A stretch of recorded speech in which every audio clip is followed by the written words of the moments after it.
how you need to play music. Music is art that is time plus sound, right? And like the time element is the biggest element. Like everything about music is playing with time. And if you are using your brain in a slower way, and the analytical way is always slower than sort of a reflex, right? Like,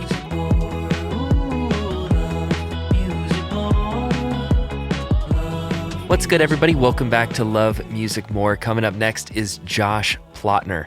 Josh is a master of 150 plus instruments. He has had a career across film, TV, games, Broadway, everything from Lion King to Naruto, symphonic experience, international soloist, Berkeley grad, and he's worked on Oscar-nominated projects. He's a content creator, and just total master of many type dude. Really excited for you to hear that conversation because I think it's illustrative in terms of what the kind of brain a musician that knows 150 instruments is like. Is really smart dude, really interesting takes, and some hot ones too about what it's actually like to be on the orchestral side. Before we get into that, I'd like to introduce our title sponsor, DistroKid. DistroKid makes music distribution fun and easy with unlimited uploads, and artists get to keep 100% of royalties and earnings. I use it, and you can too with our 30% off code. Go to distrokid.com/VIP/lovemusicmore to get started. 1 million plus artists rely on DistroKid to get their music onto Spotify, Apple Music, YouTube, TikTok, Tidal, Instagram, and all of the major streaming services. I love it because I can be on the go on my app, withdraw my earnings, or send a split code if I'm collaborating with an artist, and they handle all of the paperwork and the accounting. Gotta love that. Sign up today with your 30% off at distrokid.com/VIP/lovemusicmore and enjoy this conversation with Josh. Love music more.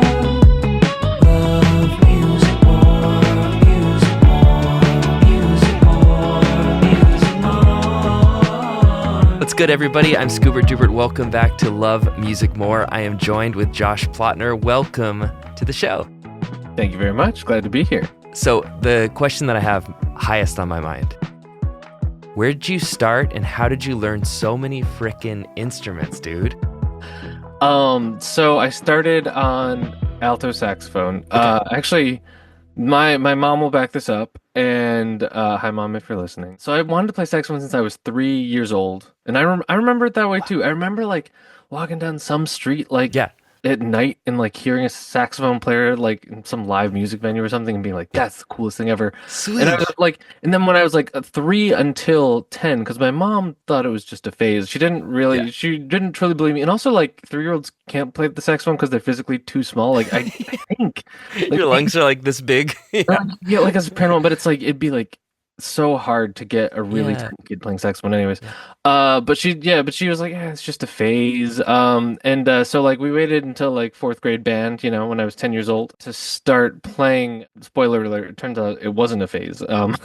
I was playing saxophone, and then I really wanted lessons, and I got like the school lesson teacher who was a bit of a curmudgeon, to say the least, and he had a thing, and he was a clarinet player at heart, but he taught Yeah. flute and saxophone, and he was like, saxophone players have to play clarinet or flute, and like he wasn't wrong. Like I mean, that's the big band tradition. Like in jazz, you kind of have to play one, like usually, like if you're like playing the least amount of instruments possible, like alto saxophone players play flute, tenor saxophone players play clarinet.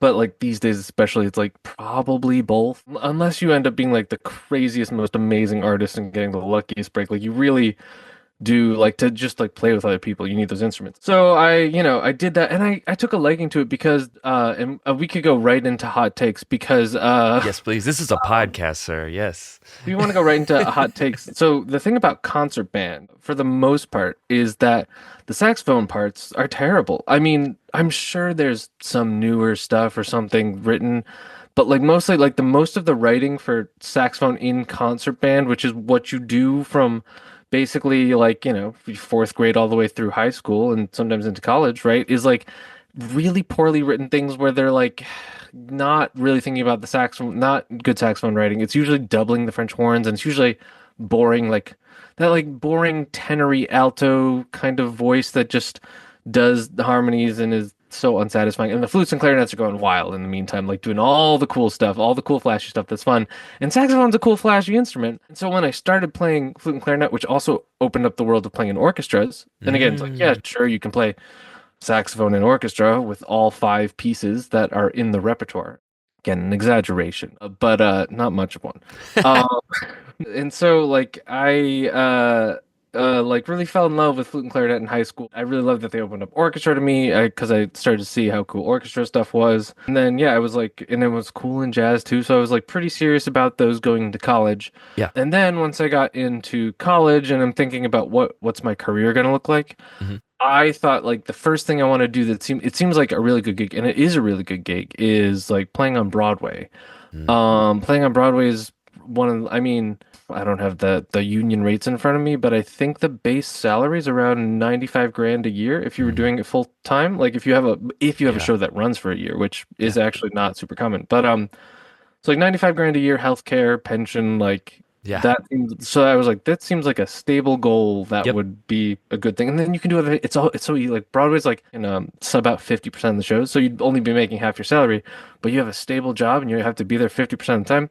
So I was like, let me aim towards this. People in college were telling me it's like, oh, oboe helps a lot. Like oboe sets you apart as Ooh. a Broadway musician, adding oboe. So then I was like, let me do that. And with oboe quickly comes English horn. English horn should Hmm. be called alto oboe. Huh.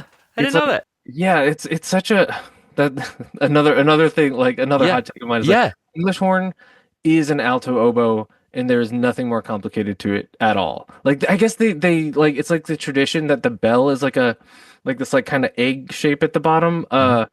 But that doesn't affect the playing really at all. It That's like right. kind of changes That's the actually sound in a something subtle way. to hop in this story. I feel like that would be an interesting thing just to spotlight really quickly. So, alto saxophone Mhm. versus flute. This direction. Oh yeah. Wait, I'm both a video nerd. It goes off to your right side unless you have a very weirdly built. Weird. Okay, which we'll get to. But fingering differences when you're going from one instrument to the next versus clarinet and alto sax are fairly similar, Yeah, they're if all I'm not mistaken. so. Yeah, this like the spoiler alert for how I play so many like woodwind instruments. Okay. That is really my specialty. Is that Yeah. physics doesn't really care about your traditions or anything. Mhm. Like it's like the physics of how woodwinds work combined with the human anatomy, which, yeah, spoiler alert, is the same across the globe. Like everyone has the basically the same skeleton and definitely the same physics. There are a bunch of holes in a tube and they have to be covered in order. It's a Mhm. little bit of an oversimplification, but that is essentially how the physics works. So like if you have eight holes, it's not like whatever, like it's like eight factorial. Is this a math Yeah. podcast? Like Yeah. I There it think that is. would Now be it like is. the combination of things you could do. Most of those won't really get you a note, or a lot of them will get you kind of the same note. Yeah. It's really just putting your fingers down in order away from where you're blowing in gets you all the different notes. It's like the rocket scientists say. At least it's not music theory. Yeah, yeah, yeah. Yeah, it becomes pretty easy Yeah. to start. And there are definitely differences, and there are definitely, embouchure is the way your mouth is on the instrument. It's French, it's fancy. Embouchure. The reason why I'm asking this is I'm trying to picture your kind of like your brain chaining from one to the next, being like, okay, I see how this fits in with what I understand about, like in the same way that these people that learn a whole bunch of languages, like they start to be able to see the patterns in languages that other people just can't see. And they're like, oh no, it's just like another, I just plug this in over here. Oh, it's kind of like Turkish in this part, but it's kind of like Swedish in that part. And then they learn it like 10 times faster than I ever possibly could. And I feel like I'm seeing those connections happening in your musical journey here. Yes, absolutely. Also, side note, I really like, I mean, it's more of a hobby for me, but I like picking up languages and I can't, Cool. it's like Sweet. another thing I like to do. Yeah, it's exactly like that. It's exactly the same thing of just like, you're building on similar things and it's easier to learn more once you know more. Mm, Um, and that might not sound that intuitive, but it really is. Because if I told you I play 100 instruments, and you're like, "Wow, that's so many." If I tell you I play 120 instruments, which is 20 more instruments, you're like, not, you don't feel that different, right? 100 instruments, wow. 120 instruments, wow. Like, but like the same, yeah. basically. Yeah. But the difference is 20 instruments. And Right. like, but it does kind of work that way. It's like once you like are kind of that high up, it's easy Mm. to keep going. It's a wonderful thing about how our brains work, I It's guess. fascinating. The fun thing about the name of the English horn, Okay. because it's not English and it's not a Huh. horn. Huh. It's funny. Apparently, the story goes that because oboe and English horn are French instruments, and oboe, by the way, in French is hautbois, which is spelled Hautbois, which means high wood. And hautbois sounds a lot nicer than oboe, which is It like I does. feel like because like if no one's gonna name a thing oboe, but Mm. hautbois is nice, Yes, right? yes. So they were calling it cor angle, which would mean the angled horn because there's an angle at the top of it. Because like if it was straight, it would just be too big and hard to play. So they angled the top of it to make it more nice for for Yeah. holding. Throughout history, I feel like English people like they have this thing where they like picking up bits of French, but maybe it's Uh-huh. not always 100% fluent. Uh-huh. And they heard cor angle and like the angles anglais. They thought angle was English and Mm. duck. So now I mean even French people call it cor anglais is also British people call it cor anglais more than they call it English horn, Hmm. which just translates to English horn. But yeah, Hmm. they misunderstood angle versus anglais, and so we have the English horn Fascinating. instead of the angled horn. Neither of which are alto oboe, and it should be alto oboe. But like anyway, so I started playing alto oboe. Yeah. Uh, and that got me out of college. I might have like had a tin whistle or something Okay, in yeah, yeah, college. yeah. So I got out of college with all that, and then I was, and the idea was like, let me get this Broadway gig. It'll be like a stable way to like have a career. Hmm. So I walked down to Broadway, and I was like, one Broadway gig, please, and they were like, no. Uh, Hard no. Turns out if you want to play on the entire industry is based on who you know. I Mm. mean kind of almost if you really think about almost every industry at all Mm. based on who you Yeah. know, but Broadway especially like there's absolutely not auditions. You're actually not supposed to audition because they don't Mm. like the idea of like the kind of system that could create like the Okay. union kind of against the idea of Broadway auditions. Hmm. Hmm. Yeah, you just have to know people. And I didn't know Mm. anyone because I went to school at Berklee College of Music in Boston, and I just didn't know New York people. So I was like going around, and people were like, no, no, no, Yeah. no. It's like, and also like I was very frustrated, and I was getting like, oh, you're so young, you have so much time, like you don't need this. Yes, Like, yes, I don't right. want this right now. And Right. also like, I'm 23, I'm so young, but my Hmm. bank account balance is also so Hmm. low, and like if you guys Yeah. could help, Yeah. but Right. anyway, so couldn't get into Broadway, but my thought, because I wasn't just gonna give up right away. I found out after some trial and error that like you don't ask people to sub for them. They'll always say no because they don't because if you think about it from their perspective, if like they don't know you, they can't give you such a big gig not knowing you because it looks bad for everyone if you're not Yeah. amazing. And they can't even let you like substitute for them because same problem and like unless you start taking lessons with them, which is like a huge long-term commitment. But so my thought was if like in like usually that this being a substitute musician is kind of the way to start to break in.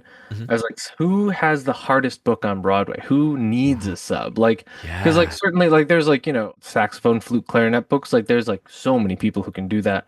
So much competition. So I was like, who really has like something that's so hard that like they can't find people? And I came to the conclusion that it was the Lion King flute book Mm. because I learned that like on Lion King, there's this flute book where you play like 13 flutes Wow. and it's like all these, world flutes. And I was like, Yeah. I can't, I was like, I can figure that out. That sounds interesting. And I got to like watch the book and I sat in the pit, Hmm. like not playing, but Hmm. just observing like during a Yeah. show.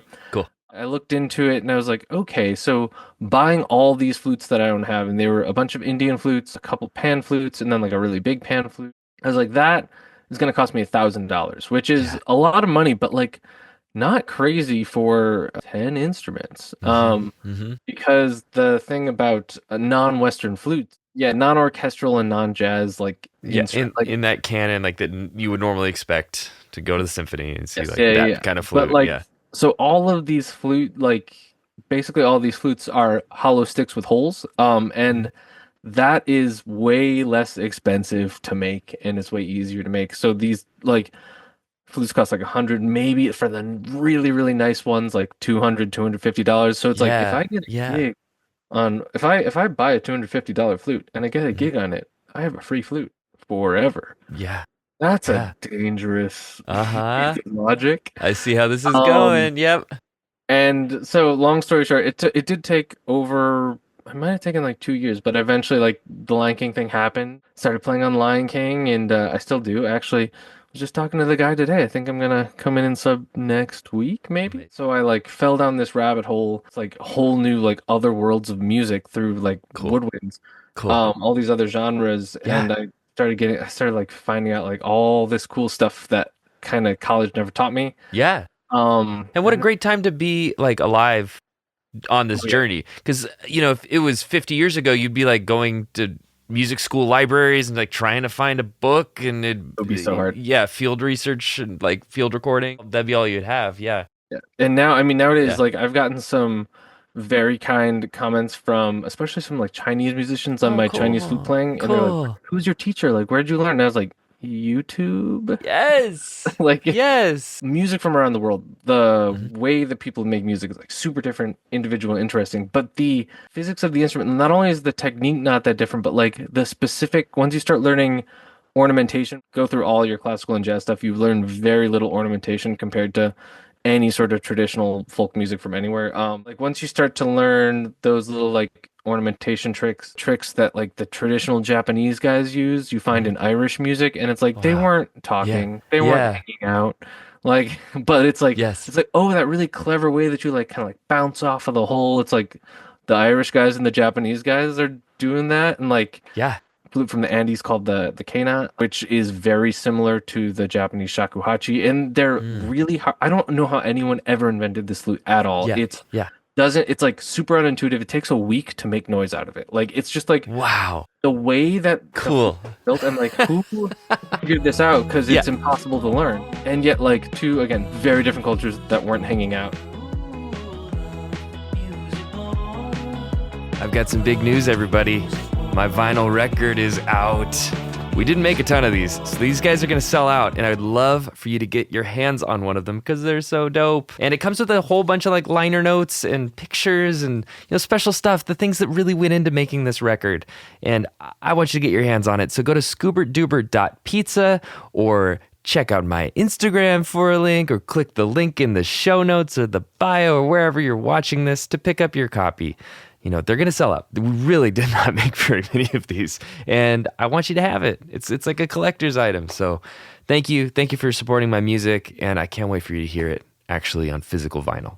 Enjoy the rest of the episode.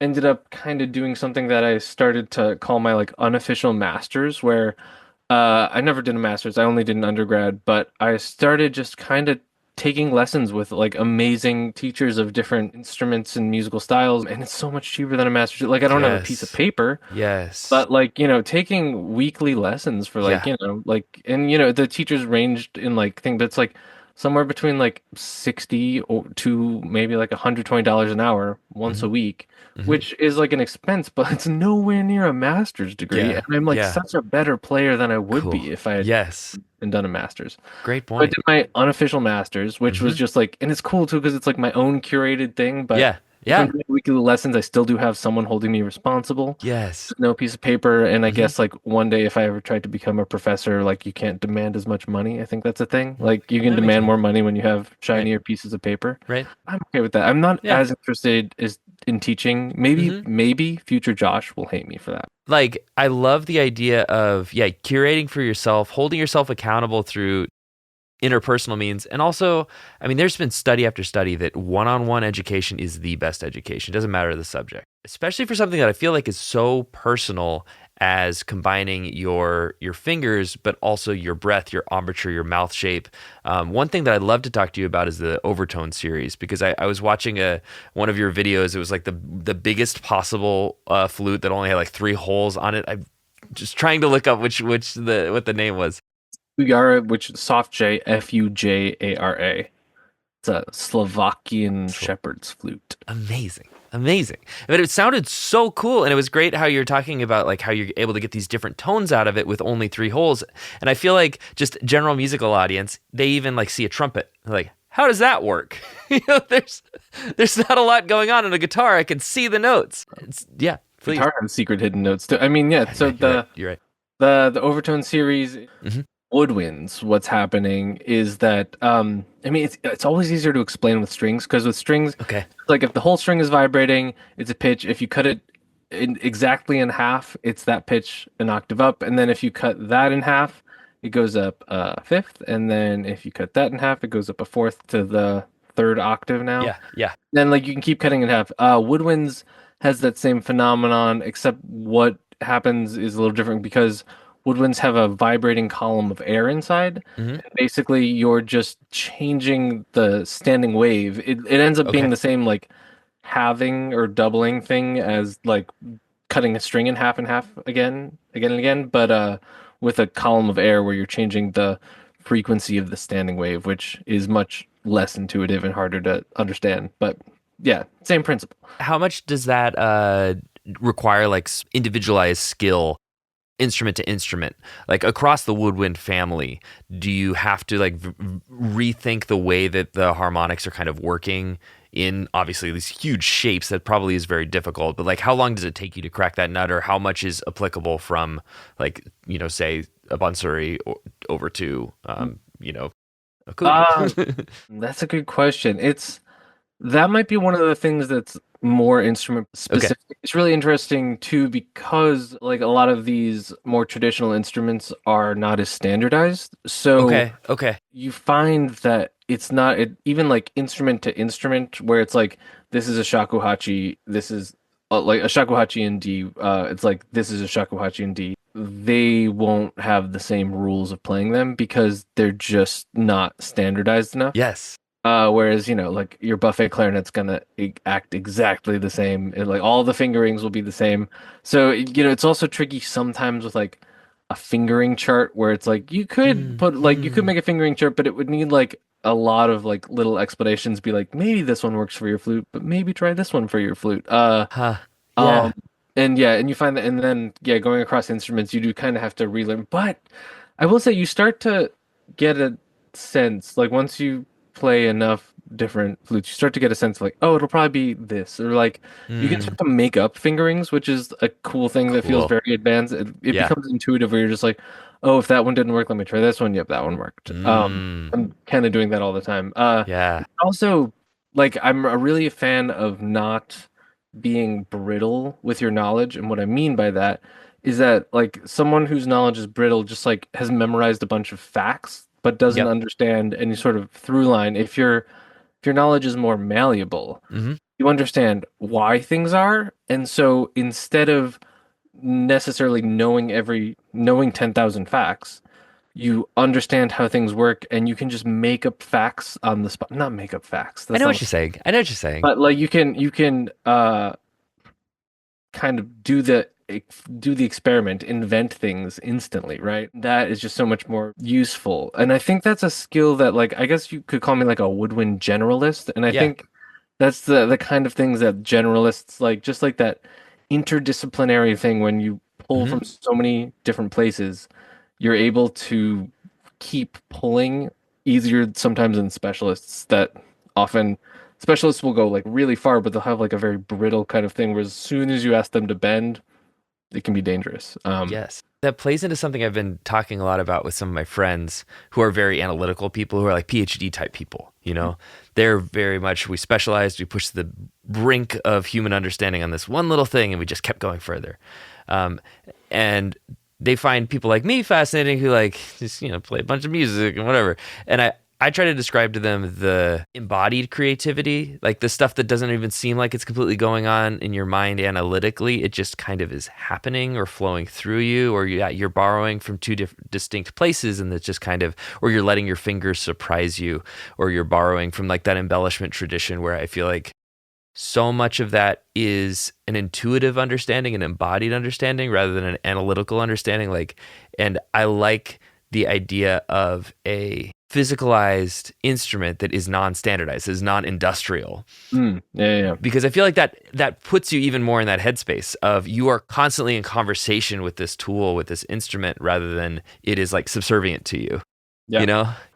What you're talking about, it's when you're all the way analytical and all of your actions are coming from kind of that stereotypical left brain space. I would Hmm. argue it's a little slower than kind of having things be intuitive. The Yeah. problem with things being intuitive is that they're harder to analyze and they're harder to sometimes reproduce every time. But Hmm. like literally, like just having I'm gonna pretend I'm not a brain scientist, but I'm gonna pretend for a Yes. second. There's a more eloquent way to say, but if you've programmed your fingers to kind of do the quick motions instead Hmm. of thinking, I'm putting down my finger. Like that's how you need to play music. Music is art that is time plus sound, right? And like the time element is the biggest element. Like everything about music is playing with time. And if you are using your brain in a slower way, and the analytical way is always slower than sort of a reflex, right? Like when you like do the knee reflex, the Yeah. electrical impulse doesn't even go to your brain. Like it Hmm. just like hits your spine, and your spine's like, I know what to do, don't worry about it. Yes. Those kind of reflexes that you like build up in your fingers work so much better in music because they are literally faster with the electrical impulses flowing through your body. It can be frustrating if you're an analytical type, but you Hmm. in an art form like music that is time based, you need it. Yes. Yeah. And I think it's really valuable. Then you can analyze it later, but you can, to step outside of yourself or step into a different place. I think that music and trance has been interrelated across so many of these different traditions. And I think a lot of that part has been stripped away when you go into the concert hall, the fancy place. Like we're all going to sit down in suits and watch like this, rather than like dance to the music or communicate with the music. I have a I, problem with yeah, that please, whole thing. please. Well, I mean, it's just a little rant, but I feel Yeah. like classical music, the way that classical music is presented these days drives Hmm. me absolutely nuts. Like the Hmm. fact that what you're describing is You're right.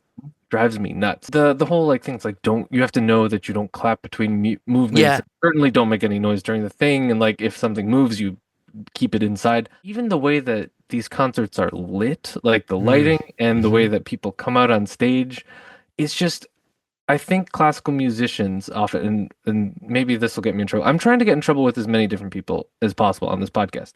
Uh, um, but I think like classical musicians, they're trying to present this like music perfectly neutral. And so they're trying to make no choice. Like we're having neutral lighting, we're having neutral staging, we're having neutral everything, and it's just the music. There's no such thing as that. Mm.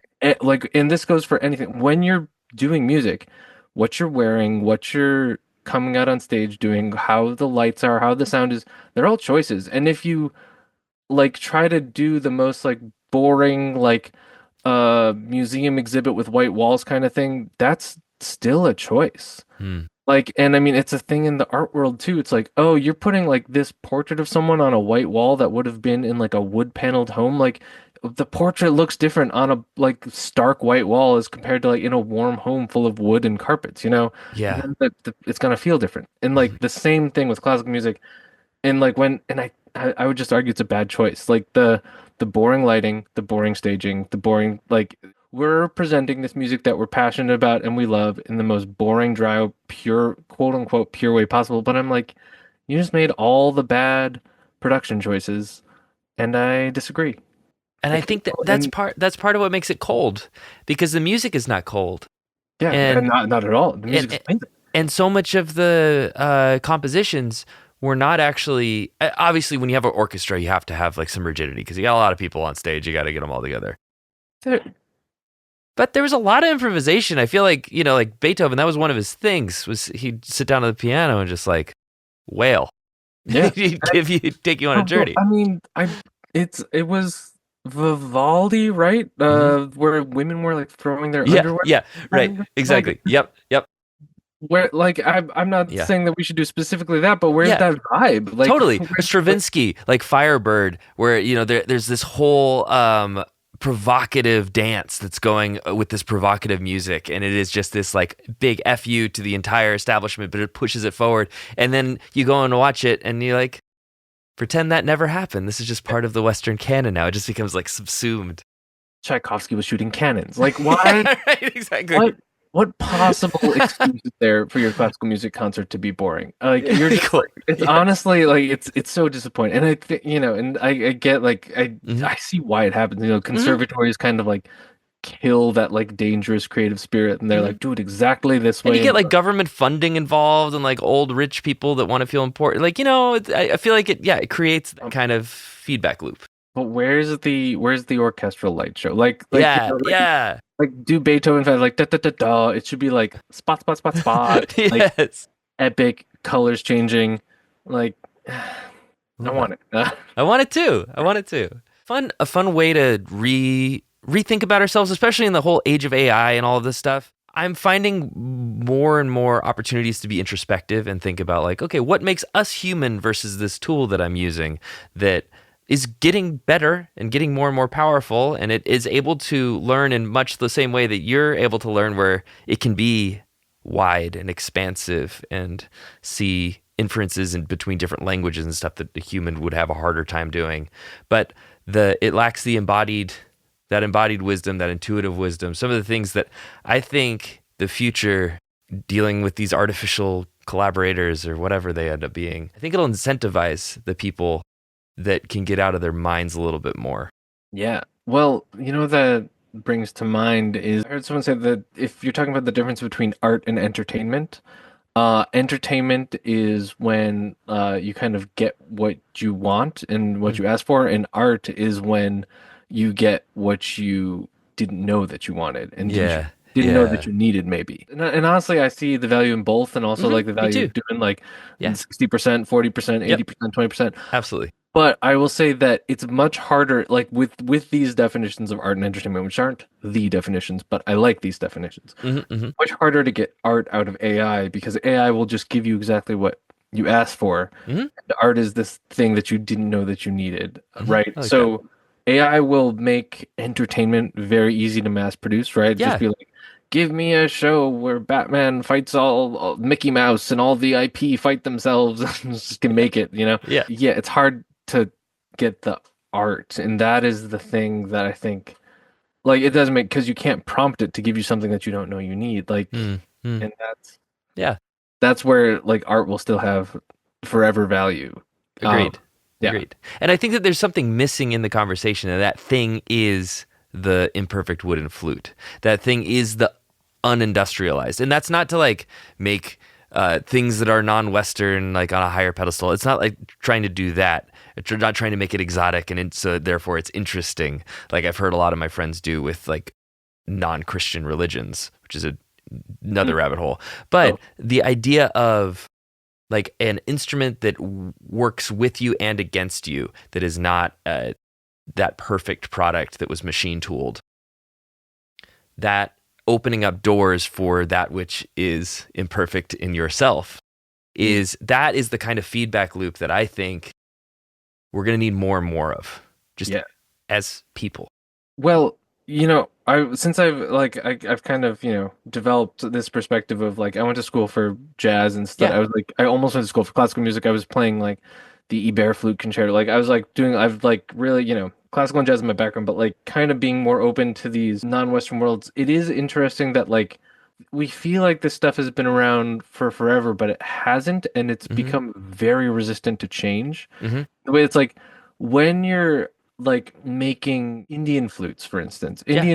Indian flute music is actually not as old as you might think it is. It Mm. got popularized by a couple guys less than 100 years ago. Like the Wow. Indian music has been around for a lot longer, Yeah. but there were a couple Yeah. guys who started like really seriously playing flute in ways that like popularized it. And like lately, like people have started putting in like a new hole that lets them do things that like violins like do certain ornaments that like violins could get that you can't really get on like a normal bonsai. Yeah. Yeah. Like people start adding hole and like when we industrialize and standardize things so much, it becomes resistant to change in a Hmm. very negative way. Hmm. Like I think a perfect example of that is like oboe hasn't developed or changed kind of because of the way capitalism works. Like Hmm. it's just like the supply and demand equation for oboe is bad. Not a lot of people want to play it, not a lot of people are learning it. It's expensive and it just like attracts a certain kind of usually more like conservative musician, not like politically Hmm. conservative, but just like Yeah. I someone understand. who wants to play classical music instead of free jazz conservative, you Yeah. know? Yeah. Yeah. Yeah. So the oboe hasn't developed as much like the modern flute is actually like much more like playable. Like the modern oboe is falling apart constantly. Every oboe player Mm. you've ever met is a repairman. Right, I've heard this. I've heard this. It's It's like the most that's sadistic instrument. it's a badly designed instrument, and it's badly Mm. designed because it's not that different than it was 300 years ago. Mm. And this like, yeah, change has slowed down on certain things unnecessarily because of standardization, which is Interesting. a bit of a shame. So yeah, standardization is useful, but also only if you're sure that you want to stop progress a little bit, because it Yeah, really makes it hard to keep progressing once you set up the factory. that makes sense. Yeah, you fix it in place. Yeah. There's some interesting influences. I know that you've been a part of it, like the live performances. I think Avatar. Yeah, like there's kind of, is it right back there? Heck yeah, awesome. Right there, yeah. Well, I think that's it's a really cool moment in terms of popular media popularizing, you know, different instruments and different styles of music and different scales and things like that. I'd love to hear a little bit about your experience, how you ended up working on some of those touring performances, and just a little bit about kind of that side of your world. That's actually something I'm doing right now that I'm really excited about. So what happened was kind of out of the blue. I've been doing like remote recording since 2016. I started earlier than the pandemic for sure. And just like kind of building up that thing. I started Yeah, recording just kind of everywhere, and eventually I got connected to Jeremy Zuckerman, who's the composer of Avatar the Last Airbender. that's And awesome. yeah, and basically they were coming out with an album of Okay. the original show's music, but the original show was like a 2000s Nickelodeon show, Mm-hmm. Mm-hmm. which is to say they didn't have a budget for orchestra. Yeah. So the original show has like two or three live musicians, and most of them are Jeremy Zuckerman himself. Cool. And then it's all just MIDI, right? Yep. Yep. And so they were like, let's put out an album where it's not just MIDI. Let's replace all these with real people. Yeah. And I ended up being the woodwind section. Amazing. Whole So section. Sorry to interrupt this very important broadcast, but it's time for one more advertisement for myself for this podcast. What I'm asking for is for you to rate it 5 stars, share it with your friends. This is like the most important thing for this podcast to grow. So if you want to do this, you go onto the podcast screen, right? You click on the dot dot dot on Spotify. Under there it says rate show, and you go and you click it. 5 stars. If you could do that for me, that's the best way for the algorithms and all this stuff to share it out with the world. I know that it's a lot to ask, but if you could please just hit those 3 dots and then a 5 star, it would really help us out and helps us, get the word out and spread the love of music. So thank you. If you're listening on YouTube, you know what to do. Like, subscribe, all that good stuff. Thank you so much. And here's the rest of the episode. flutes through bassoons. I didn't do any of the fun soloist flutes. That was a guy named Hong Wong who's amazing. Yeah, but so I got connected with Jeremy that way, and basically after like I recorded everything for him. Mm-hmm. I was like saying, "So nice to work with you." And by the way, and like I think I basically said maybe a little less cool than this, but it was basically like, hey, so I like compose and arrange, and I can contract people, and I can do anything, or copyist, or can I be your friend? I think I came off about that cool. Um, and yeah, and basically he ended up calling me to Cool. do the tour Yeah. of they were doing like a North American tour of Avatar the Last Airbender, and I also contracted it too. I hired the rest of the orchestra. Cool. Amazing. And yeah, That's and great. I can't believe I'm so glad that he like trusted me to do that. Yeah.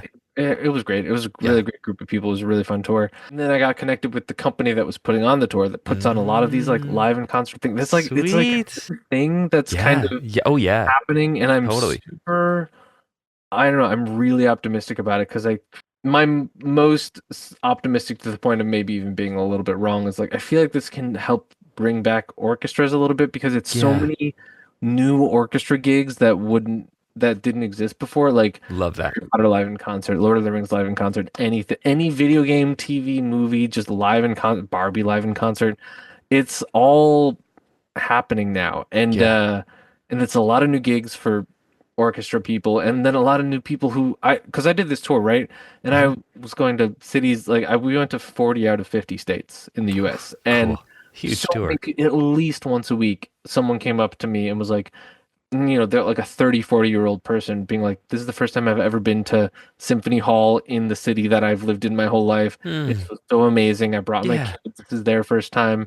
And it's like, that it's kind of, there's part of me that's like, oh, it's a bummer that you haven't been here to your own symphony hall and you're like Hmm. this old, but like I'm so happy that you're here, and I'm so happy that this is the kind of thing that's drawing you in. Because actually, to tie this all back to the kind of world music thing, Yeah. uh, I've always found that I get into a genre of music not from the super old black and white, out of tune traditional stuff recorded on like a terrible grainy microphone. Like that stuff, I check that stuff out now, but the only reason that I'm into it is because I heard a super modern, clean, well-produced version. Yeah.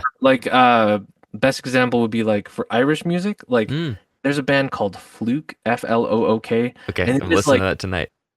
epic Irish, Yeah. like really like it's like fast, but there's also like Sweet. really interesting harmonic concepts, but it's like it's fun and it's like so satisfying. That got me into Irish music, and then I started being like, well, what are there? Who else? Like, what else is like Fluke? And then I started like pulling and expanding, and like so coming from like well-produced modern into traditional, is I feel Hmm. like in that I keep finding like that's always what Yes. like grabs me. It's like something Yes.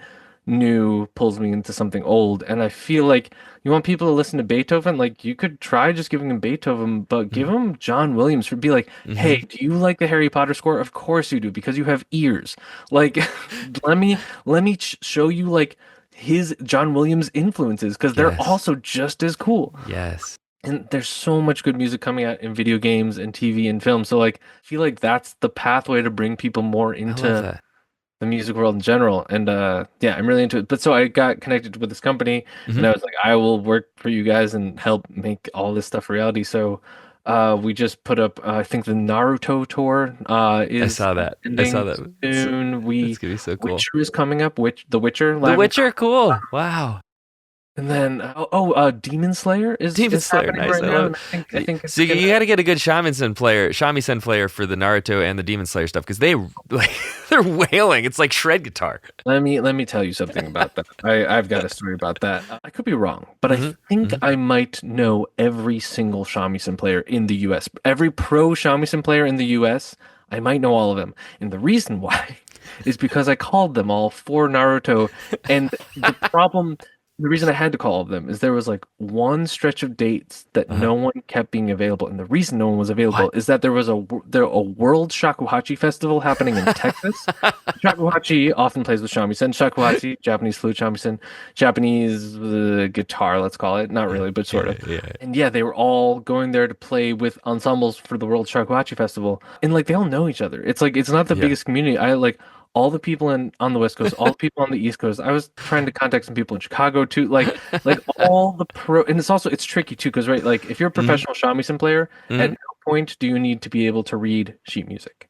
And Right. No, I they have like they I have their whole own notation system. It's exactly. super cool, but It's yeah, super cool, but like different. I needed to hire. It's like it wasn't Yeah. just pro shamisen player. It's pro Yeah. shamisen player who speaks English, Yep. also Yep. required Right. for Naruto tour, US tour. Yep. Speaks English and can read sheet music, and hopefully kind of knows how to play with a click.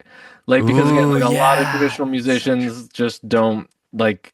But working with click takes a little practice. Exactly. And also like where the shamisen kind of the no theater and the whole like bang, the where it's interactive. It's like not the kind of music that is like this gridded groove based music. It is far more like an emotional response call and response kind of music. Yeah. Yeah, so Yeah. I think I called all of them. Long story short, like work Yeah. visas were too hard to work out for this situation, so it was like it Hmm. had to be a US person, Hmm. and I got really lucky that I found one guy who was primarily a guitar player who had studied shamisen with this amazing shamisen player who also kind of did part of the tour for me, and like he was just like a really good, and I was like, ah, perfect. Like he's a great shamisen player, but not enough of a shamisen player that he was going to the World Shakuhachi Festival. So it was Right. like the Next only, tier. it's like oh yeah, it's like I needed the guitar player who picked up shamisen, Exactly. the only guy who's going to do it. Yeah, shamisen's a whole. It's so cool though. It is so cool. So they were all talking about you, I'm sure, at the festival. Who knows? They're Maybe. like, I had to turn down this gig. Oh, funny story. I had to turn down this. Honestly maybe. Yeah, and but also Hmm. shamisen's great stuff. Like Hmm. if you haven't people listening to this podcast, if you haven't heard shamisen, it's basically it sounds like traditional metal that was developed 200 years ago. Like if you start listening to like again these like songs that people were playing, like Hmm. geishas were playing 200 years ago, and it's like kind of epic. It's like Yeah. super. It's like metal but acoustic and twangy, Hmm. but they're like doing like bendy stuff that again Totally. like the stuff that's obvious to shamisen, and this is what's cool about like picking up music from all around the world. Like the stuff Hmm. that's obvious to shamisen player Hmm. is like top level guitar stuff that's like you Yeah. end up like finally picking up this guitar stuff once you're like all the way a professional, and shamisen players are like that's kind of lesson number three. Like Totally. you don't know like all this Totally. like bendy stuff, like that's the whole thing. Right. Like the reason I got into traditional Japanese music is obviously anime. I was just watching Totally. anime and I was like and hearing some of the Japanese traditional and I'm like this Hmm. is cool, and then you just Yes.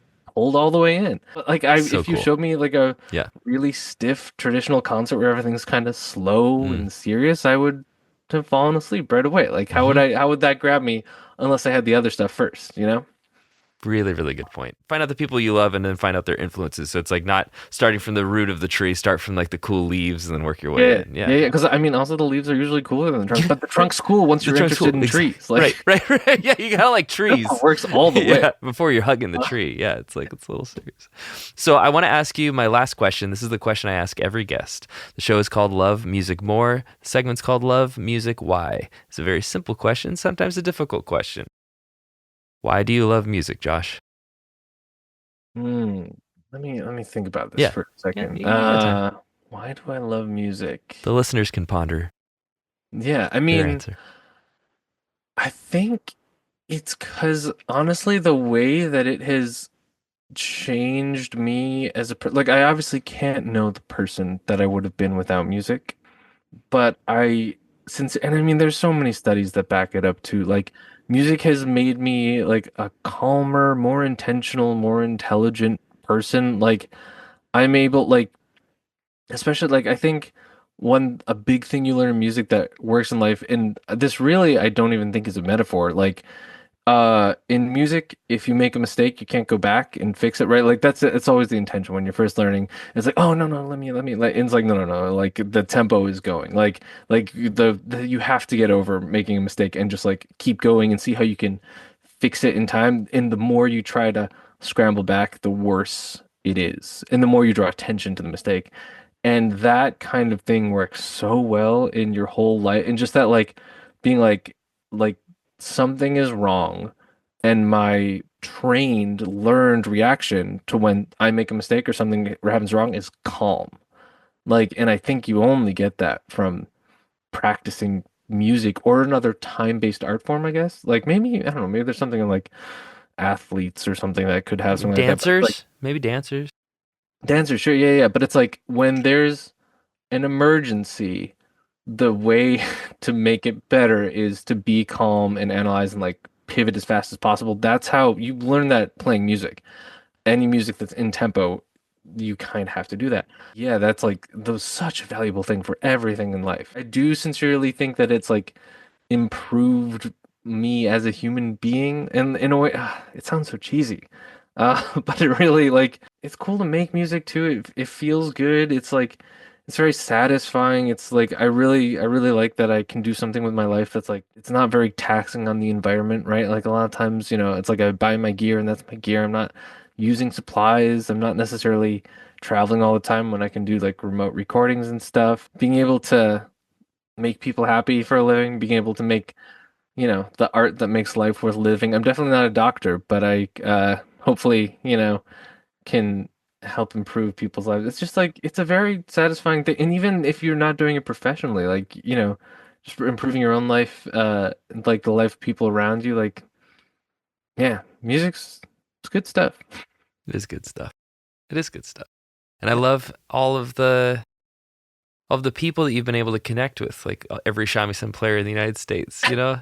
Like I that's a hell of a network, man. That's And crazy. That's so honestly, cool. if you're a shamisen player listening to this, who I didn't call for the Naruto tour, like get in touch. Like my list isn't big enough apparently. Like, Yeah, no shame. No shame. That's an invite to DM Josh. yeah. Speaking of which, where can people get in touch? Where can people hire you? What's the best play to get you?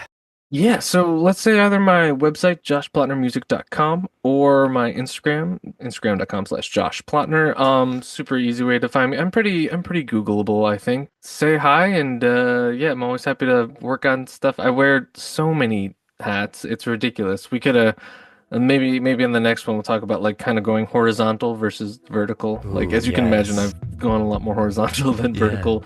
But yeah, like I'm always happy to do cool new things. So yeah. Love that. Well, hire the man and go to one of these orchestral concerts coming near you, be it Naruto, Airbender, Avatar, Naruto, or anything in between. Yeah. Awesome. Thanks so much for chatting, Josh. Really appreciate it, man.